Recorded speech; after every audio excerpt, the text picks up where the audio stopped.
Короче, всем привет. Привет, привет, привет, привет. Сегодня с нами новый, человек. Блогер. Звати Марина, так що знайомі тепер усі. Усі знайомі, тепер все нормально. У меня, кстати, тоже есть канал, ссылка будет в описании к видео. Сейчас мы пойдем, наверное, на поляну. Хочем, сегодня хорошая погода, наконец-то дожди закончились. Я музычку включу. Да. Дожди закончились, хочем наконец-то уже Что-то начать снимать. Да, посидеть сюда. возле кострика и что-то поснимать. Мы сейчас вам расскажем, как развести костер даже с мокрым деревом. Ну с мокрыми, как сказать, вообще тут пиздец все мокрые.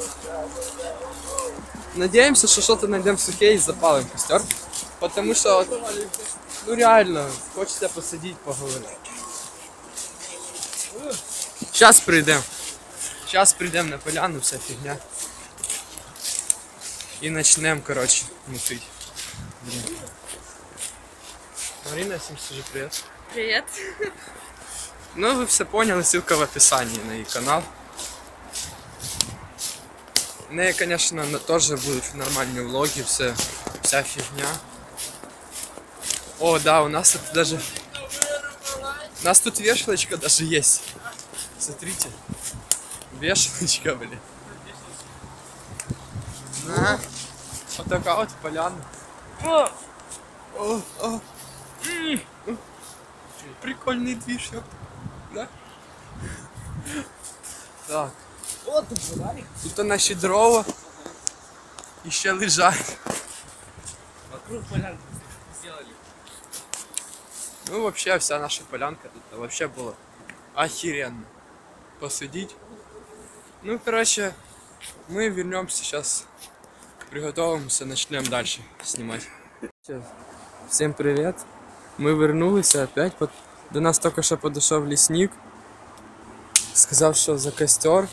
Ну, мы типа говорим, все нормально. Дивимся за костром, нормальная тема, все хорошо. Ты его заснял?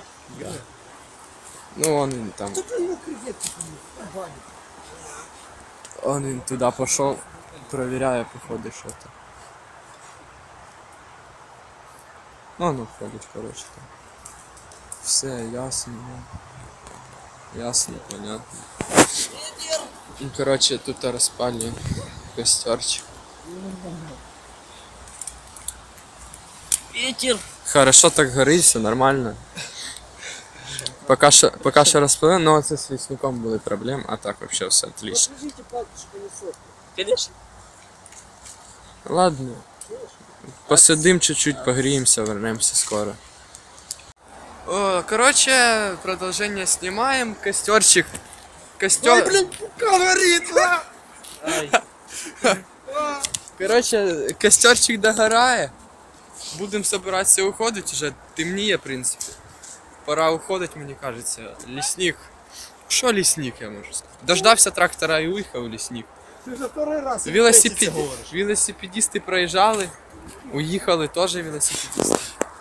Ніхто з нами тусить не хоче. Да. Кросовки подпалили. Ми їх послали трошки. Це моя Ну, любима блядь. палочка, ти її що спалив? Ну вони уїхали, та твоя любима. Ти нахрена мою палку спалив? Нахер, бля. Ну короче, подписывайтесь на канал, ставьте лайки, всем пока. Я свою любимую